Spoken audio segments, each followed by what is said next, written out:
பரிசுத்தராகிய இயேசு கிறிஸ்துவின் நாமத்தில் உங்கள் யாவருக்கும் என்னுடைய அன்பான வாழ்த்துக்கள். இந்த நாளின் தியானத்தின் தலைப்பு எதிர்நீச்சல், அகெயின்ஸ்ட் தி டைட். வாசிக்க வேண்டிய பகுதி 1 கொரிந்தியர் 10ஆம் அத்தியாயம் முதல் 13 வசனங்கள். இப்படி இருக்க சகோதரரே, நீங்கள் எவைகளை அறிய வேண்டும் என்று இருக்கிறேன் என்றால், நம்முடைய பிதாக்கள் எல்லாரும் மேகத்துக்கு கீழாயிருந்தார்கள். எல்லாரும் சமுத்திரத்தின் வழியாய் நடந்து வந்தார்கள். எல்லாரும் மோசைக்குள்ளாக மேகத்தினாலும் சமுத்திரத்தினாலும் ஞானஸ்நானம் பண்ணப்பட்டார்கள். எல்லாரும் ஒரே ஞான போஜனத்தை புசித்தார்கள். எல்லாரும் ஒரே ஞான பானத்தை குடித்தார்கள். எப்படியெனில், அவர்களோட கூட சென்ற ஞான கன்மலையின் தண்ணீரை குடித்தார்கள். அந்த கன்மலை கிறிஸ்துவே. அப்படி இருந்தும் அவர்களில் அதிகமான பேர்களிடத்தில் தேவன் பிரியமாய் இருந்ததில்லை. ஆதலால் வனாந்திரத்திலே அவர்கள் அழிக்கப்பட்டார்கள். அவர்கள் இச்சித்தது போல நாமும் பொல்லாங்கானவைகளை இச்சியாதபடிக்கு இவைகள் நமக்கு திருஷ்டாந்தங்களாய் இருக்கின்றன.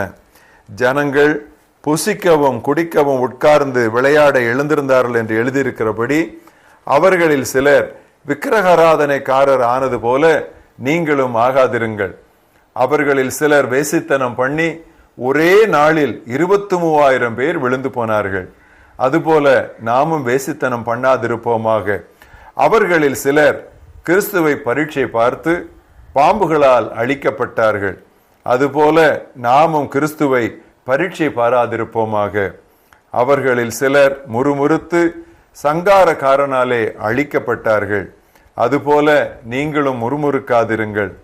இவைகளெல்லாம் திருஷ்டாந்தங்களாக அவைகளுக்கு சம்பவித்தன. உலகத்தின் முடிவு காலத்தில் உள்ள நமக்கு எச்சரிப்புண்டாக்கும்படி எழுதப்பட்டும் இருக்கின்றன. இப்படி இருக்க தன்னை நிற்கிறவன் என்று எண்ணுகிறவன் விழாதபடிக்கு எச்சரிக்கையாயிருக்க கடவன். மனிதருக்கு நேரிடுகிற சோதனையை அல்லாமல் வேறே சோதனை உங்களுக்கு நேரிடவில்லை. தேவன் உண்மை உள்ளவராய் இருக்கிறார். உங்கள் திராணிக்கு மேலாக நீங்கள் சோதிக்கப்படுகிறதற்கு அவர் இடம் கொடாமல் சோதனையை தாங்கத்தக்கதாக சோதனையோடு கூட அதற்கு தப்பிக்கொள்ளும்படியான போக்கையும் உண்டாக்குவார். இன்றைய மனன வசனம் வெளிப்படுத்தல் 22:11. தூய்மை உள்ளவன் இன்னும் தூய்மையாகட்டும். He who is holy, let him be holy still. பொல்லாத இந்த நாட்களில் பிரியமானவர்களே, நாம் எப்படி ஆயினும் தூய்மையாக இருந்துவிட வேண்டும்.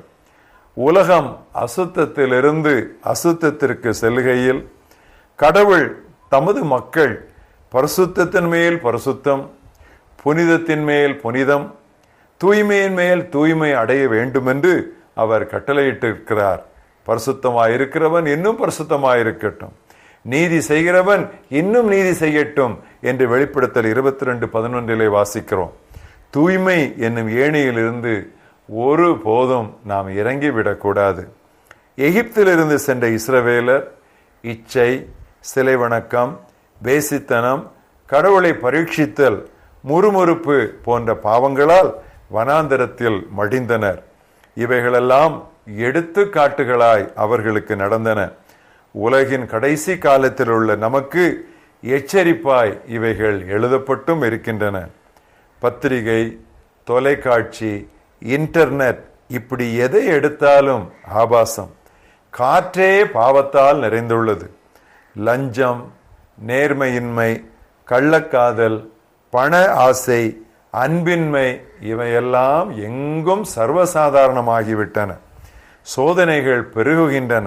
ஆனாலும் ஒவ்வொரு சோதனைக்கும் தப்பும் வழியை கடவுள் தந்துள்ளார் என்று நாம் இப்பொழுது வாசித்தோம். எந்த சூழலுக்கும் அவர் கிருபை நமக்கு போதும். கடவுள் நம்மில் செயலுக்கான விருப்பத்தை உண்டாக்குகிறார். நாமும் அவருடன் செயல்பட வேண்டும்.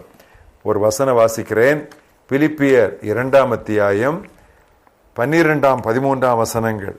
ஆதலால் எனக்கு பிரியமானவர்களே, நீங்கள் எப்பொழுதும் கீழ்ப்படுகிறபடியே நான் உங்களுக்கு சமீபமாய் இருக்கும் பொழுது மட்டுமல்ல, நான் தூரமாயிருக்கிற இப்பொழுதும் அதிக பயத்தோடும் நடக்கத்தோடும் உங்கள் ரட்சிப்பு நிறைவேற பிரயாசப்படுங்கள். இது நாம் செய்ய வேண்டிய வேலை என்று நாம் நன்றாக தெரிகிறது. ஏனெனில் தேவனே தம்முடைய தயவுள்ள சித்தத்தின்படி விருப்பத்தையும் செய்கையையும் உங்களில் உண்டாக்குகிறார். ஆண்டவர் நம்மிடத்திலே விருப்பத்தை உண்டாக்குகிறார். அந்த விருப்பத்தை நிறைவேற்றுவதற்கு அவர் வல்லமையை தருகிறார். நாம் அவரோடு கூட சேர்ந்து நம்முடைய ரட்சிப்பு நிறைவேற பிரயாசப்பட வேண்டும். இந்த சத்தியத்தை நாம் ஒருபோதும் மறந்துவிடக்கூடாது. இதை இரண்டாக நாம் பிரித்து விடவும் கூடாது. சூழலையோ சமுதாயத்தையோ நாம் பழி சாட்டக்கூடாது. எகிப்தில் தானே யோசேப்பு தன்னுடைய தூய்மையை காத்து கொண்டான். பாபிலோனில் தானே தானியேல் பரிசுத்தமாயிருந்தார். எனவே பிரியமானவர்களே, எதிர்நீச்சல் போட நாம் துணிந்து விடுவோம். அது எளிதல்ல, அது இயலாததும் அல்ல. எல்லாரும் செய்கிறார்கள் என்பதே பொதுவான சாக்கு போக்கு. ஆனால் நாம் அரச குருக்களின் கூட்டம் என்றோ. வசனம் என்ன சொல்லுகிறது? அவர் நம்மை ராஜாக்களும் ஆசாரியர்களும் எதற்காக? தேவனுக்கு முன்பாக பலி செலுத்துகிறவர்களாக மாற்றியிருக்கிறார் அல்லவா? முதுகலும் அற்றவன் தான் பாவத்திற்கு ஆம் என்று உடனே அவன் விழுந்து விடுவான். அசுத்தத்திற்கு நாம் உடன்படாவிட்டால் உலகம் நம்மை கேலி செய்யலாம். ஆனால் அசுத்தத்திற்கு நாம் உடன்பட்டால் நமக்கு நிலைவாழ்வு கிடைக்காதே. நிலைவாழ்வா கேள்வியா? இதில் எது நமக்கு முக்கியம்? மிகுந்த பயனுள்ள நமது தைரியத்தை பிரியமானவர்களே விட்டுவிடாதிருப்போம். நமது நகர்கள், பட்டணங்கள், ஊர்கள் எல்லாம் சோதோம் குமாரா போல் மாறுகின்றன. பாவமே நாகரீகமாகிவிட்டது. Sin has become the fashion of the day. எனவேதான் 2 பேதுரு 2:6 வாசிக்கிறோம், பிற்காலத்தில் கடவுள் பக்தியின்றி நடப்பவர்களுக்கு எடுத்துக்காட்டாகவே இந்நகர்கள் மீது, சோதோம் கொமோரா நகர்கள் மீது கடவுளுடைய கோபம் இறங்கிற்று. அப்படியானால் நாம் எப்படிப்பட்ட தூய நடக்கையும் கடவுள் பக்தியும் உள்ளவர்களாய் இருக்க வேண்டும் என்று பவுல் தன்னுடைய 2ஆம் நிருபத்திலே 3ஆம் அத்தியாயம் 11ஆம் வசனத்திலே சவாலிடுகிறார். இது ஒரு பெரிய சவால், நாம் சந்திக்க வேண்டிய சவால். தூய வாழ்வின் ரகசியம் மனதில் தான் இருக்கிறது. உலகம் போகும் போக்கில் போக மறுரூபமான மனது மறுத்துவிடும். எனவேதான் நீங்கள் இந்த பிரபஞ்சத்திற்கு ஒத்த வேஷம் தரிக்காமல் தேவனுடைய நன்மையும் பூர்ணமான சித்தம் என்னதென்று அறியத்தக்கதாக உங்கள் மனம் மறுரூபமாகிறதுனாலே நீங்கள் மறுரூபப்படுங்கள் என்று சொல்லி ரோமர் 12:2 நாம் வாசிக்கிறோம். நம் மனதை எப்பொழுது நாம் கிறிஸ்துவின் இரத்தத்திற்கீழே வைத்துக்கொள்ள பழக வேண்டும்.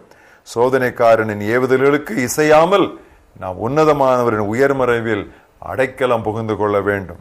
அவர் நாமத்திற்குள் ஓடி ஒளித்துக் கொள்ளுவோம், அதுவே பலத்த துருகம். வசனம் சொல்லுகிறது, கர்த்தருடைய நாமம் பலத்த துருகம், நீதிமான் அதற்குள் ஓடி சுகமாய் தங்கியிருப்பான்.